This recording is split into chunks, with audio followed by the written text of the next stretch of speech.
Hello everybody, welcome to my channel. My name is Sonia. Today I got their little hauls from 3 different sources, I guess. Today I took some things to donate to our local thrift store, and of course when you donate, you have to turn around and go back in and buy more shit. So, I was good though. I only got 3 things, I believe. Never, ever do I find, hardly ever, because I have once or twice, useful books for me at these thrift stores. Because I think if anything good, well, I don't think anything good really ever goes in there, because the people that have it, well, they don't have much around here, so they don't get rid of it. But I did find a book this time.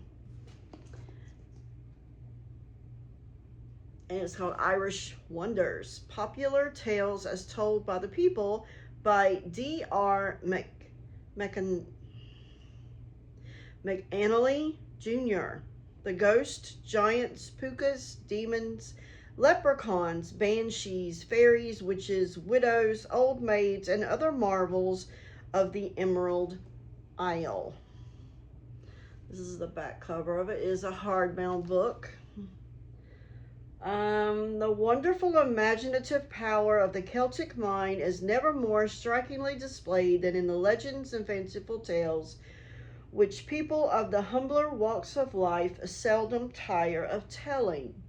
Go where you will in Ireland, the storyteller is there, and on slight provocation will repeat his narrative, amplifying, explaining, embellishing, till from a single fact a connected history is evolved, giving motives, particulars, action, and result. The whole surrounded by a rosy wealth of rustic imagery and told with dramatic force an actor might envy. The charming stories recalled here comprise an effort to present this phase of unwritten Celtic literature, the material having been collecting during a lengthy pre-turn of the century visit, during which every county of the Emerald Isle was traveled from end to end in search of the best and favorite stories of the people. It's got illustrations like that in it. It's a pretty old book.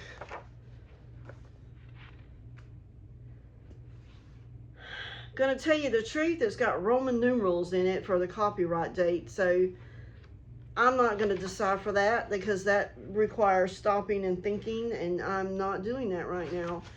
But since it has Roman numerals, I would say it's pretty well up there.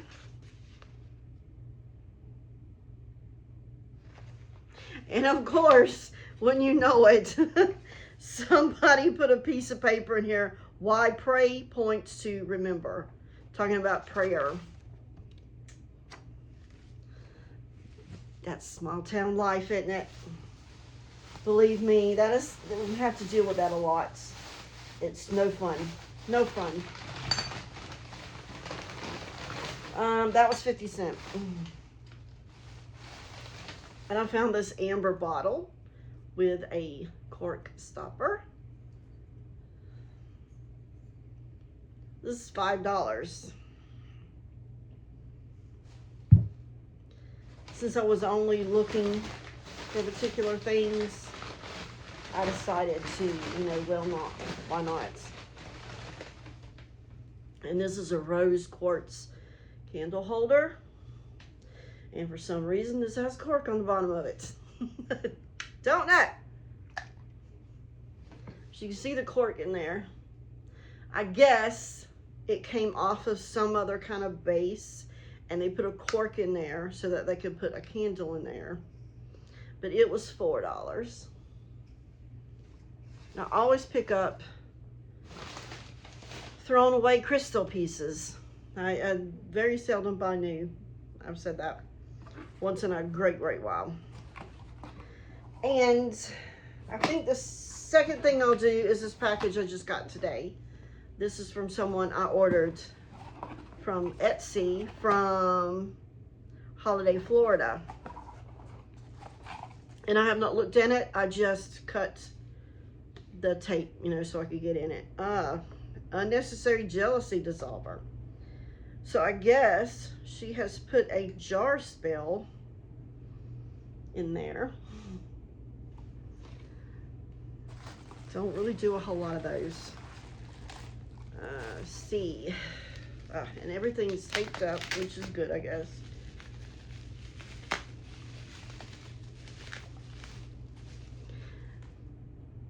I was ordering one thing, but then you know how these shops, you order it and they'll say, order this much more, you get free shipping.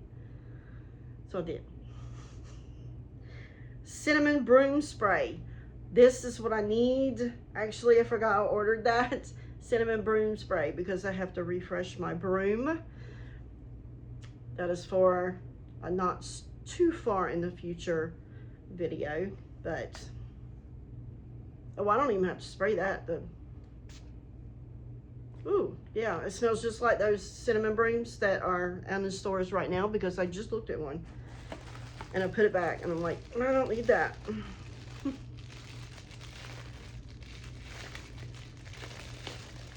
This is what I was ordering. And they're little, like potpourri, blackened grubbies. And you know what? They don't look anything like the picture. Like it's a moon, crescent moon. They really don't look anything like the picture. They're supposed to have little, like when you put them in a mold and they have the impressions in there for a design or something.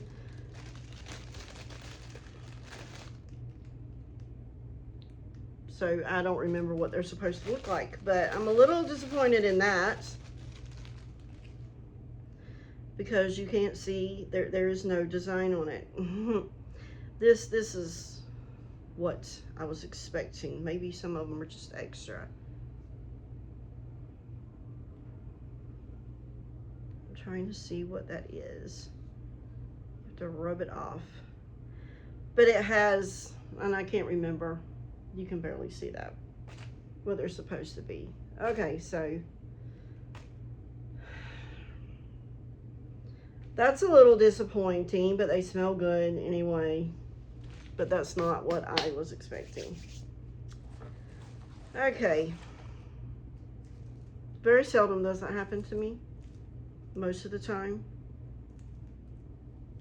So this is a soap, but she put it in one of these little soap bags that you hang and you just use the soap inside the bag in the shower. This one is Black Witch, Bewitching, Palmarosa, Cedarwood, Lavender, Clary Sage. So it's soap. And the shop is Moonflower Mystic Garden, by the way. It smells pretty good. And then I think a couple more things. What is this? Okay, this actually goes together. Because I was on there and I was getting those things that I'm disappointed in, you know, and order a little bit more and you get free shipping. So that's what I did. And so then I found the soap and then the cinnamon spray. And then last I found this that goes with a bowl. So isn't that quite funny? The one thing that I was ordering on purpose, I'm disappointed in, and the other stuff I like. And it comes in this little bowl. So that's something. No cards, nothing. But it is Moonflower Mystic Garden on Etsy.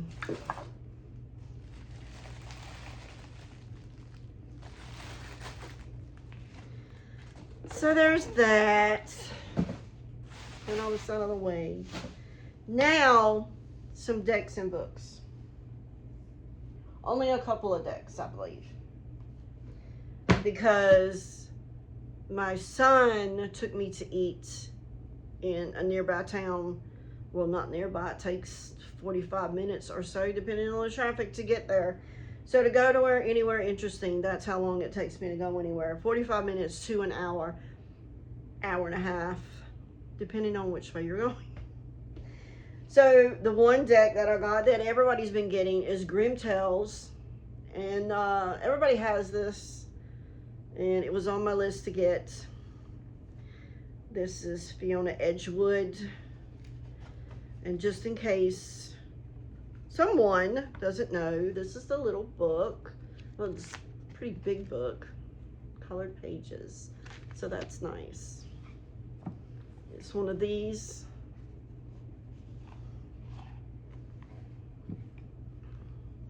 The backs I love. This is a really, you ever choke on your own spit? I do that a lot. This is the front.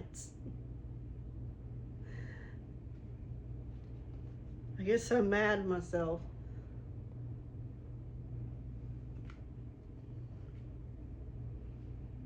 I like these anyway. These fit me.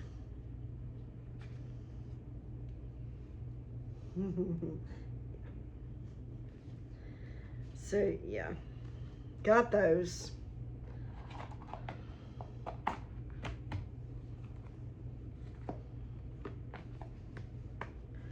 And then I got one from like the other side of the sphere, the Green Witch Tarot. I have actually a book, something, the Green Witch, it's up there. And when I saw this, I'm like, I have a book, it has something to do with that. And it's the same author, Anne Mora. Another, I like these kind of boxes. These are my favorite. Pretty big book. I like these type of books. This has where you can make notes. I think just after the major arcana. Yeah, just after the major arcana. Make notes. So it has black and white pictures. Okay. My finger just gets stuck in those. There's the backs. And then they're kind of glossy, which glossy, linen, whatever. It's just like each one is like, oh, that's nice. I don't care. Linen is nice, but like whatever. And these don't have borders. Again, I don't care. Whatever. Nahalikin. I'm just not. There's a card I drew today. Not of this one, but of another deck. It's, I posted it on Instagram, and which fit me perfectly for my day today and what I'm thinking. So it was like, oh, on the money right there. Usually is. Okay. Okay. Now books. I am not a past life person. Okay, I'm not. But since I like writing, this is sort of like a journal of memory work. It's past life prompts. M. Bellinger. They have wrote over 40 books on magic and the occult. Ones like the Psychic Vampire Codex, Dictionary of Demons. This is from Cross Crow Books. And yeah, it's sort of like this, where they give you a little prompt and then you write. Now, this one, like, for instance, it says, this is the scent of home. What is it like? So, this is a cause worth fighting for. What can you do to help? Those kind of prompts. You're in a dark and lonely place. What gives you hope? So it doesn't really, like, what it does is probably tries to open up, some kind of memory or something like that. But of course, that's not what's going to happen. Another one I ordered, and I ordered that one from Amazon. I know, don't kill me. I live in the middle of nowhere. Okay, we don't have a bookstore. Like I said, to go to a bookstore, it's an hour and a half, depending on traffic. Like, I don't like doing that. Psychic Self-Defense, Dion Fortune is another book. I like to have this list, and lately it's like, okay, I'm going to order a couple of things, so I go down to the bottom of my list and I start working myself back up, because some of them have been sitting there for a while. So this is the classic instruction manual for protecting yourself against paranormal attack. Dion Fortune.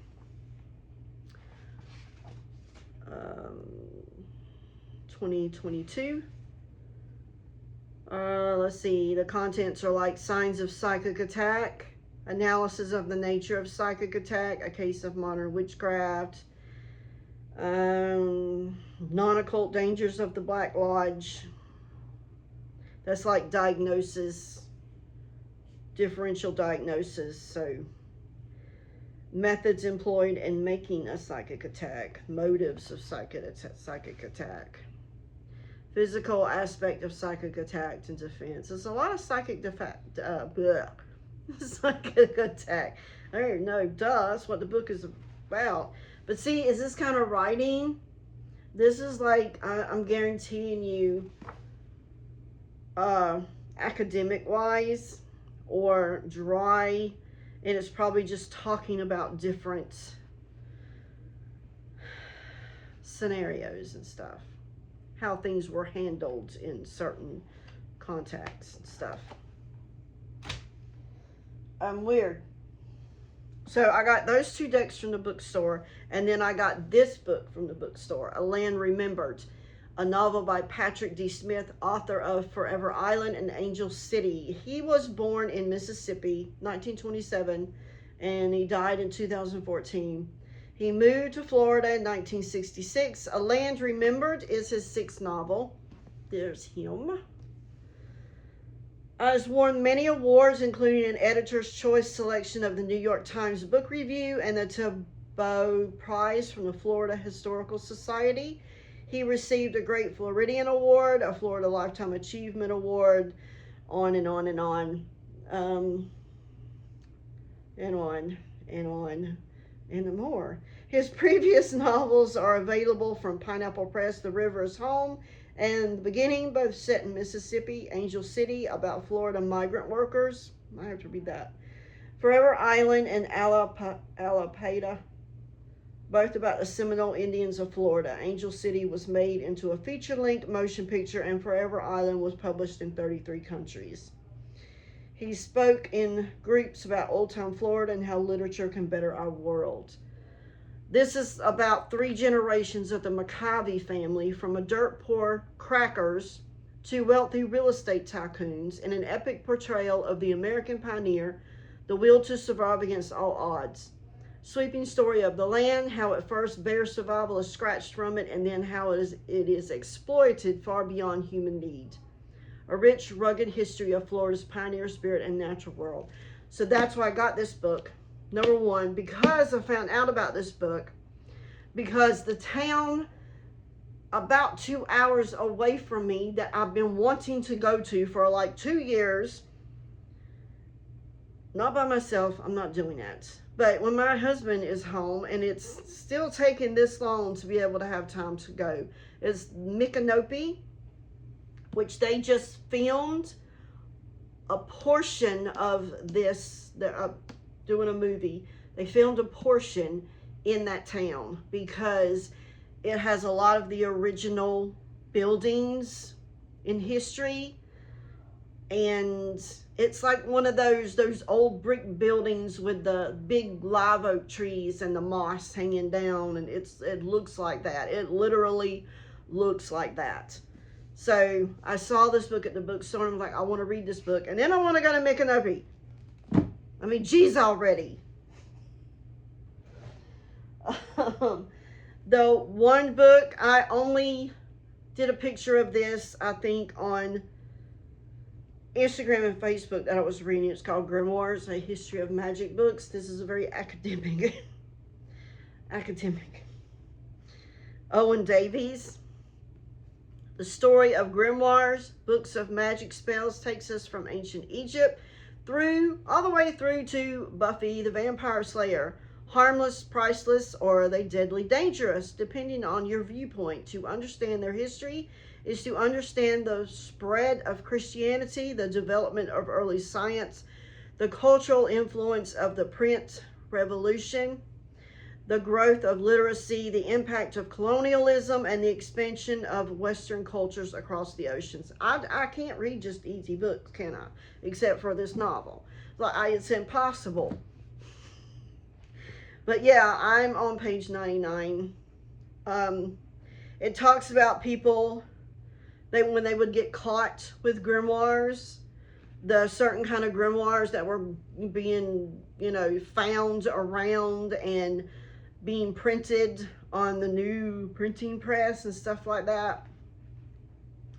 It's basically all about that, all about the grimoires. And treasure hunting is the one thing in the beginning part of it that they keep talking about on why these people were getting these grimoires and doing these spells, because they were hunting for treasure and they were using these spells to get treasure. Yeah. Another one that I had, I think I shared a picture. Yeah, I did share a picture of this, but haven't talked about it. Singing with Blackbirds, the survival of primal Celtic shamanism and later folk traditions. Also an academic book, because that's just how I roll, I guess. Let's see. Singing with Blackbirds is an investigation of the survival of primal Celtic shamanism and later folk traditions of Gaelic-speaking peoples. This is an insightful and intelligent work that brings together areas of study not normally combined. Singing with Blackbirds reveals the ancestral riches of shamanic consciousness and practice among the Gaels. Stuart Harris Logan, which is the author, invites us to study the resources of our native tradition and hear the song that is forever singing. That was from Caitlin Matthews, author of Encyclopedia of Celtic Wisdom and Singing the Soul Back Home. So this came from the UK through Amazon.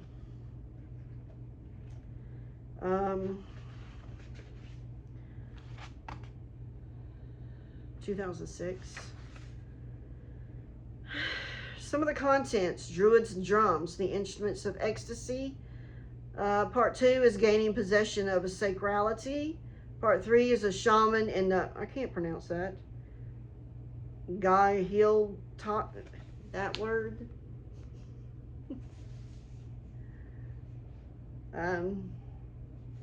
Yeah. And then different chapters on those. It also has a case study of Gaelic shamanism in the back.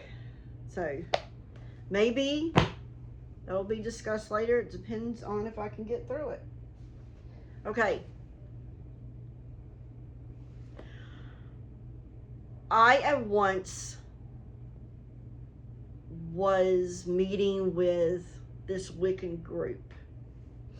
I was not initiated into Wicca or anything. They did do that, but you didn't have to. But they were friends. We all would meet as friends and do the rituals and the Wheel of the Year, which was really fun to do that kind of stuff with a group. I'm gonna be honest with you. It was fun. Okay? We would meet on both moons, the full moon and the dark moon, and do rituals with a fire. And one of the families had this big circle that they had made, and it was inside of a stone wall with the openings for each direction. It was really cool. And so I am not a stranger to Wicca. I learned about it that way. Basically, a lot of the books you could even find at that time were Wicca based. And so there's one Wiccan on social media that I know of that I do respect, and that is Thorn Mooney. And so I got her book, Witches Among Us. Now, she always recommends this book for, like, maybe the people in your life could read this. Yeah, the people, I'm not talking about the ones I live with, but the other people, it don't matter.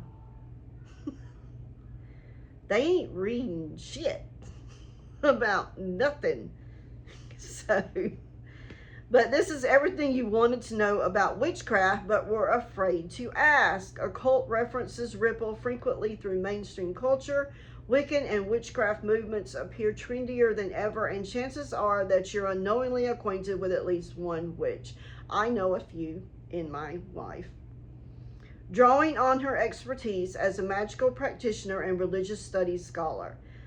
That's what I also respect about her, that she is not only a practitioner, but a religious studies scholar. Thorn Mooney pulls back the curtain, introducing you to this complex world and helping you understand why it holds such intense appeal for so many. She answers all your questions and dispels common misconceptions while delving into what it means to be a witch, including beliefs and practices. Discover what magic really is and what casting it entails.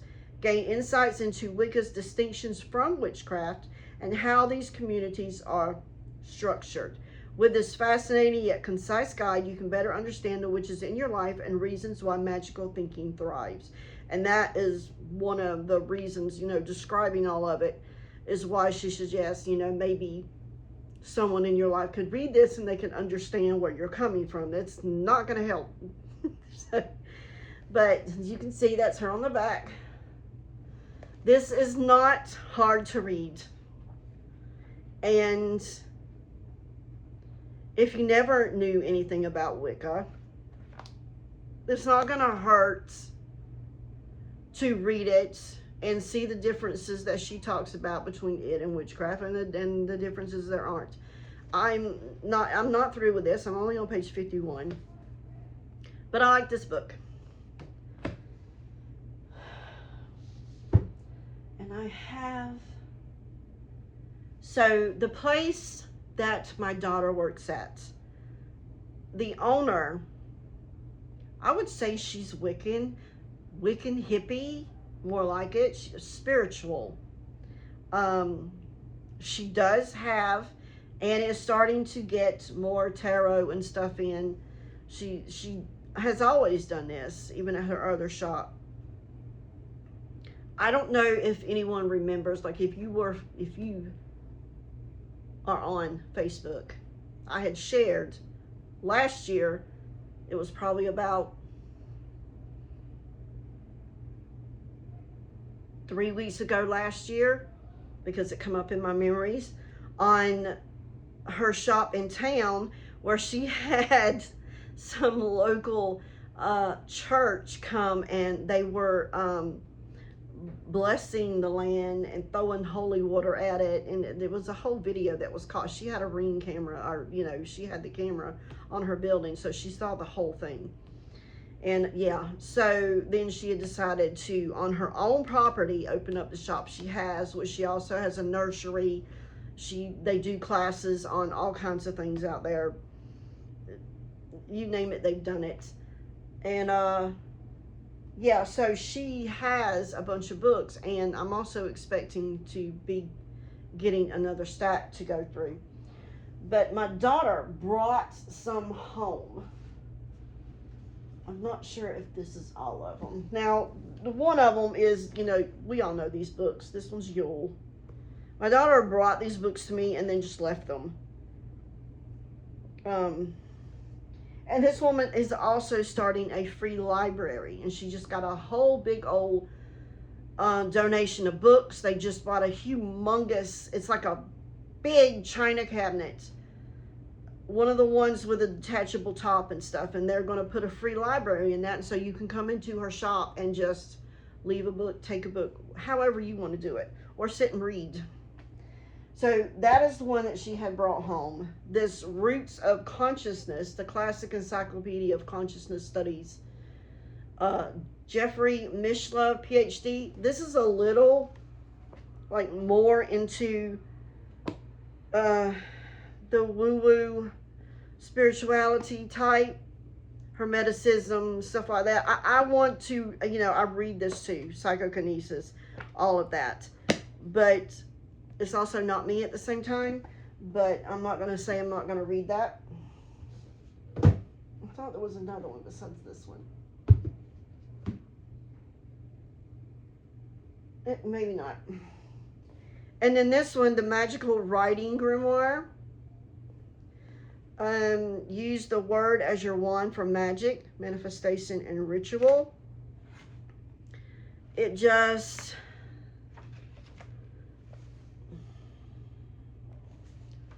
Like, let's look at the contents.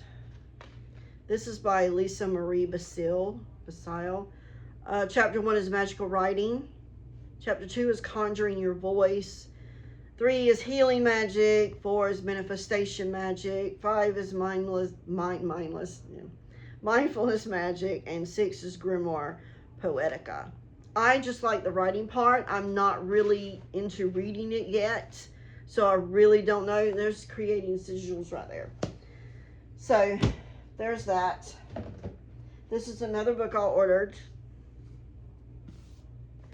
See, the thing is a lot of people have suggested books on their videos, and so while they're suggesting books, I'm on my phone going to Amazon and like, because I never know what I want when I'm going to get it or anything else. So I'm like, well, I like this person and they're suggesting these books, so I'm going to put them on my list. And then when I'm getting the books and stuff, I don't remember who suggested it.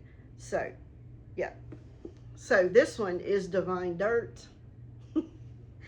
Charity L.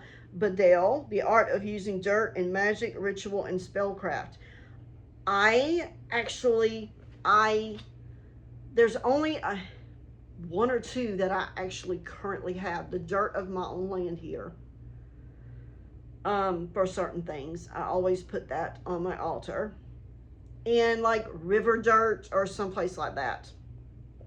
I do not go to banks and get dirt. Small town. Some places are hard to get dirt out because there ain't none. There just ain't none. You got part 1, the basics: dirt, earth, and the world around you, gathering and harvesting dirt, ethics, magic, and the law, food, foot tracks, animal tracks, home and work, natural locations. See, that's more me. Businesses, public services, and more. That's not me. Social spaces, crossroads, cemeteries, and graveyards. We got a few crossroads out here just where I live. But you would think in the country there would not be so many houses and so many nosy people. But they is.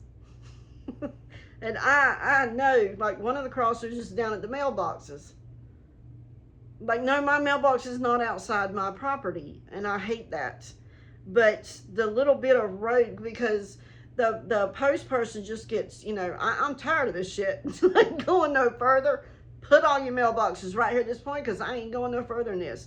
Because it's a bumpy road, okay? And it gets worse when you pass the mailboxes to come to my house, because then there's not even enough road to grade. And you know what grading is. That means where you got the big machine and it's like pushing the dirt and smoothing they don't do it down this part. It's like one of those where you got the dirt tracks and then you got the high grass in the middle. That's what's going to my house. So, yeah. And then another book. This is one that I actually wanted, and it's not from somebody's suggestion or anything. Well, it is, but nobody on social media. This Tree Grows Out of Hell.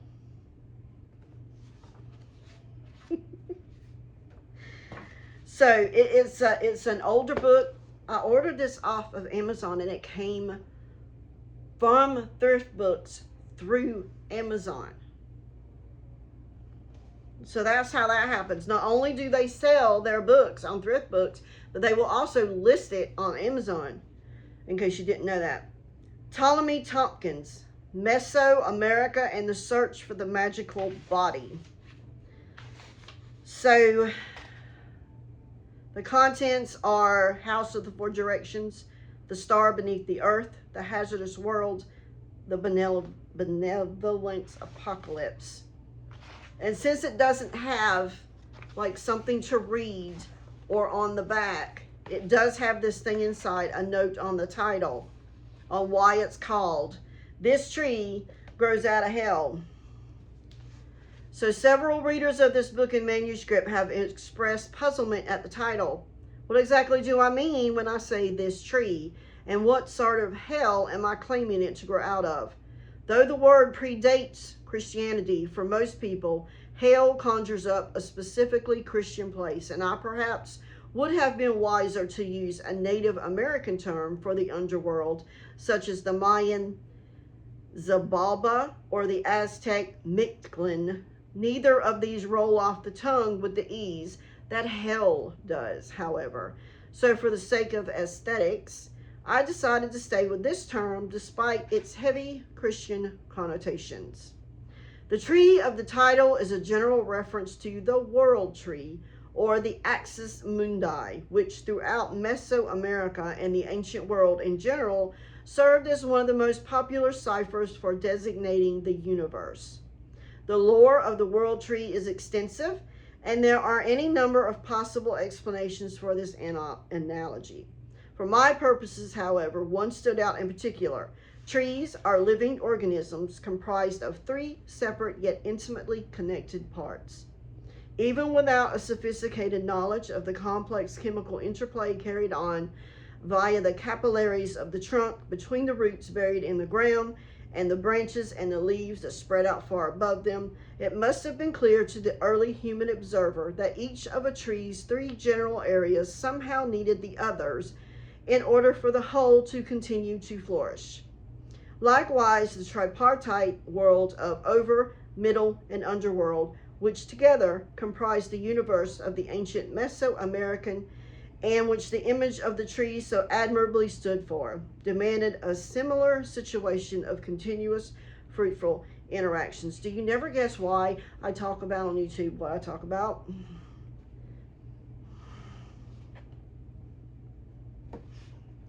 As I try to show in the following pages, many of the disasters that beset Mesoamerican civilization throughout the centuries of its growth can be understood as resulting from breakdowns in this system of constant circulation and interpenetration, like the invisible matrix of roots that feed nutrients to a tree's trunk and branches in exchange for the fruits of photosynthesis. The labyrinthian underworlds of the Mesoamerican cosmos held powerful spiritual forces without which the middle world of mortals and the upper angelic realms to which the souls of those mortals ultimately aspired could not long function properly. Not much more, I promise. Modern psychological theory is thinking in similar terms when it suggests that the psyche is itself comprised of three or more generalized areas or levels. The lower regions of the psyche are described in many models as being dark and initially unappealing, yet it is generally agreed that these regions must nevertheless be courted and addressed openly if real psychic growth is to take place. It was out of an appreciation for this ancient and variously stated belief that both in the microcosm of the human psyche and the macrocosm of the universe itself, what grows toward light does so through and by means of darkness, that I arrived at the formulation of my title, This Tree Grows Out of Hell, Ptolemy Tompkins. So that's why I'm weird. Copyright. This one would be 1977, I guess, because the first one is 1971 and this is 1977. So,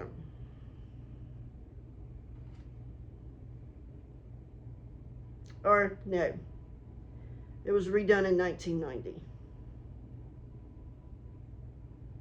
But the original one is 1971, and it doesn't say that it changed any. It was just republished, reprinted. So this is Aztecs, religion and mythology, Mayas, religion and mythology, Indians of Mexico, their religion and mythology, and the Indians of Central America, their religion and mythology. This tree goes out of hell. I think that's all. Yeah. That's everything, people. And it took me 40 minutes. Almost 50 minutes to talk about just this. Okay, so it's a little lighter today, isn't it? No, it wasn't really. Yeah, things, I'm doing these videos that I'm doing, they are like, you couldn't get more in which your thought than these. Okay? Like, I actually, and I'm talking more, aren't I? But just let me get this little bit out. I was watching another video and they were talking about, like, if I just said the word, or like this person does meditation, would you say they're a witch? No, not necessarily. They just do meditation. Somebody that just does herbology and stuff, would you say they're a witch? No, you wouldn't. Now, a witch does do those things, but anyone can do those things and not be a witch.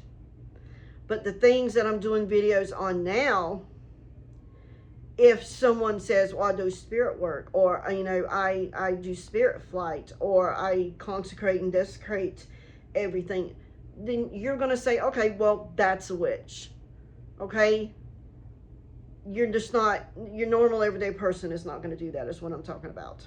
So that's why I'm doing these subjects, because they are about as deep witchcraft as you possibly could get, and they are also the things on the far end that a lot of people want to brighten up a little bit, you know, in modern witchcraft. If you know what I'm talking about, they want to brighten that up, they want to lighten it up, they want to make it not, you know, it's not so spirity. You can't do that. It either is spirit work or it is not. Okay? And it is the one thing that fascinates me more than anything of what I do, is that. Just the world around you that you do not see, even though it's there. It's there. You may not see it, it's there. And it's deep, and it's a lot, and it's overwhelming. I will agree.